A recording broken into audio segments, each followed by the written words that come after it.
নমস্কাৰ আপোনালোক সকলোকে পুনৰবাৰ আপোন চৰ্চৰ অন্য এটা ভিডিঅ'লৈ স্বাগতম জনাইছো। আপোনালোকক বাৰু লোনৰ প্ৰয়োজন হৈছে নেকি? আপোনালোকক এতিয়া IDFC বেংকৰ ফালৰ পৰা 10 ছেকেণ্ডত 10 লাখ টকাৰ লোন প্ৰদান কৰিব বুলি জনাইছে। 10 ছেকেণ্ডত 10 লাখ টকাৰ লোন প্ৰদান কৰিব IDFC বেংকৰ ফালৰ পৰা। আৰু ইন্টাৰেষ্ট ৰেট শুনিলে আপোনালোকে আচৰিত হ'ব 9.99% অৰ্থাৎ 10% নহয় 9.99% ৰেট অফ ইন্টাৰেষ্টত আপোনালোকক লোন প্ৰদান কৰিব IDFC বেংকে। আপোনালোকক যদি লোনৰ দৰকাৰ হৈছে তেনেহলে আপোনালোকে এই ভিডিঅটো সম্পূৰ্ণকৈ চাওক। মাত্ৰ 10 ছেকেণ্ডত আপোনালোকক লোন দিব বুলি জনাইছে IDFC ফাৰ্ষ্ট বেংকে।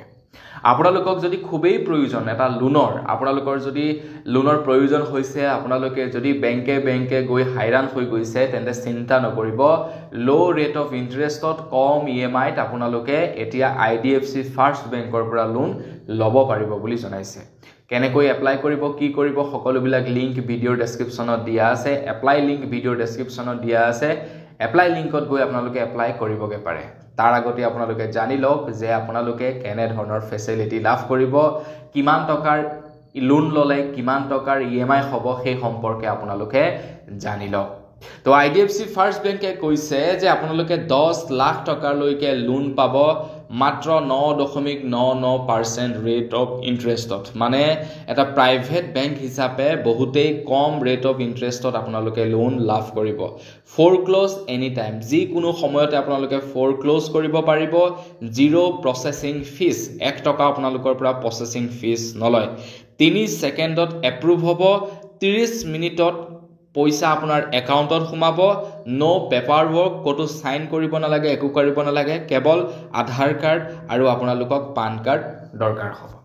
আপোনালোকে লোনটোৰ বাবে এপ্লাই কৰিলে 3 ছেকেণ্ডত আপোনালোকৰ এপ্ৰুভ হ'ব আৰু 30 মিনিটত আপোনালোকৰ পইচা একাউণ্টত সোমাই যাব। আপ টু 10 লাখলৈকে দিব। 3 ছেকেণ্ডত এপ্ৰুভ হ'ব, 30 মিনিটত একাউণ্টত পইচা সোমাব। যিকোনো সময়ত আপোনালোকে ফৰক্লোজ কৰিব পাৰিব। মানে যিকোনো সময়ত আপোনালোকে লোনটো ক্লিয়াৰ কৰি দিওঁ বুলি ক'লে কৰিব পাৰিব।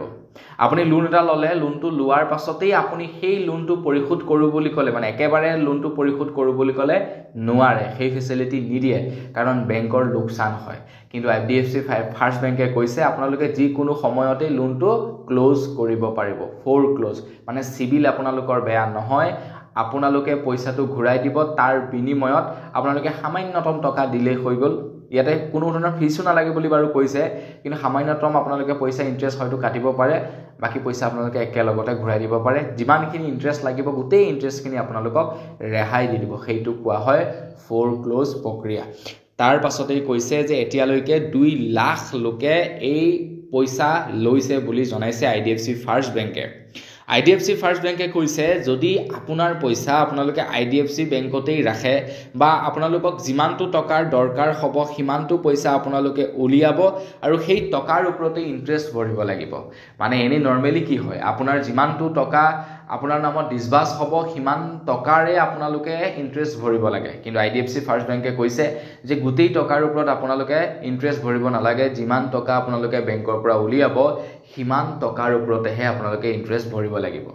যিমানখিনি টকা আপোনাৰ বেংকত থাকি যাব সেইখিনি টকাৰ ওপৰত আপোনালোকে ইন্টাৰেষ্ট ভৰিব নালাগে বুলি জনাইছে। আৰু এইটো হ'ব ৰিডিউচিং, ফ্লেট নহয়। মানে আপুনি আজি যেনিবা প্ৰিন্সিপালৰ পৰা 10 টকা এটা পে কৰিলে, তো 10 টকাটোৰ ওপৰত আৰু ইন্টাৰেষ্ট নালাগে, ভৰিব নালাগে ইন্টাৰেষ্ট। তো ফ্লেটত কি হয়, আপোনালোকে সেই 10 টকাৰ ওপৰতো একেবাৰে শেষৰটো EMI লৈকে ইন্টাৰেষ্ট ভৰি থাকিব লাগে। কিন্তু ৰিডিউচিঙত আপোনালোকে যিখিনি EMI পৰিশোধ কৰি গ'ল সেই EMI খিনিৰ ওপৰত আৰু একেবাৰে শেষৰলৈকে ইন্টাৰেষ্ট লাগি নাথাকে। তো ইয়াৰ ফলত কি হয়, আপোনালোকৰ ইন্টাৰেষ্ট বহুত কমি যায়। ফ্লেটত যদি আপোনালোকে 100 টকা এটা 10% ইন্টাৰেষ্টত লয় 3 মাহৰ কাৰণে, তেতিয়া হয়তো আপোনালোকৰ সেই ধৰি লওক 100 টকাত 110 টকা ইন্টাৰেষ্ট ভৰিবগে লাগিব। কিন্তু ৰিডিউচিঙত যদি ল'বলৈ যায় 10 টকা ইন্টাৰেষ্ট ভৰিব নালাগে, তাতকৈ বহুত কম ৰেট অফ ইন্টাৰেষ্টত আপোনালোকে সেই 100 টকাটো ঘূৰাব লাগিব। এইটো হৈছে এটা সিম্পল উদাহৰণ। তাৰ পাছতে খবৰ জনাইছে IDFC বেংকে। IDFC বেংকে কৈছে zero' processing fees, close any time, যিকোনো সময়তে আপোনালোকে ক্লোজ কৰিব পাৰিব আৰু আপোনালোকে 60 মাহলৈকে লোন EMI কৰিব পাৰিব বুলি জনাইছে।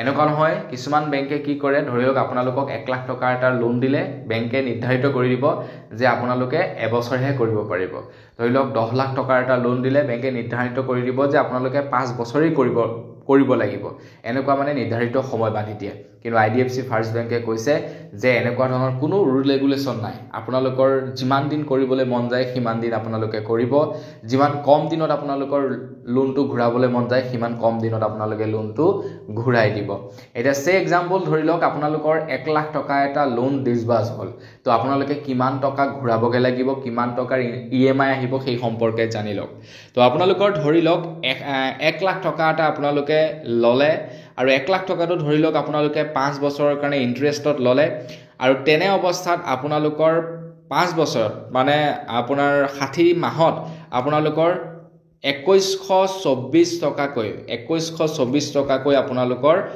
পাৰ মন্থ EMI আহিব তো আপোনালোকে বেছি ভৰিব লাগিব মাত্ৰ 27000 টকা তাকো 5 বছৰ মানে 28000 টকা 27000 মান টকা মানে 27000 মান টকা আপোনালোকে 5 বছৰত ভৰিব লাগিব এটা সেই 1 লাখ টকাটোৱে যদি আপোনালোকে সাপোজ ধৰি লওক এটা প্ৰাইভেট বেংকৰ পৰা লবলৈ যায় তেনে অৱস্থাত কি হ'ব 1 লাখ টকাটোক যে আপোনাক দিব 1 লাখ টকা আপোনাৰ একাউণ্টত নোহোমায় বেছিতকৈ বেছি সোমাব 91 বা 92000 বেছিতকৈ বেছি প্ৰায়খিনিয়েটো 80000 মানে দিব 20000 মান তেওঁলোকে প্ৰসেসিং ফিছে কাটে তাৰ পাছত তেওঁলোকে উইথ ইন্টাৰেষ্ট এবছৰত আপোনালোকে ঘূৰাব লাগিব প্ৰায় 1,40,000-50,000 টকা মানে যিমান টকা আপোনালোকে ল'ব তাৰ 50% আপোনালোকে ইন্টাৰেষ্টে ভৰিব লাগে এইবিলাক হৈছে প্ৰাইভেট যেনে বাজাজ হৈ গল কিবা হৈ গল সেইবিলাকৰ এইবিলাক টেকনিক কিন্তু IDFC ফাৰ্ষ্ট বেংকে কৈছে না ইমানখিনি ভৰিব নালাগে তাতকে বহুত কম ৰেট অফ ইন্টাৰেষ্টত আপোনালোকে লাভ কৰিব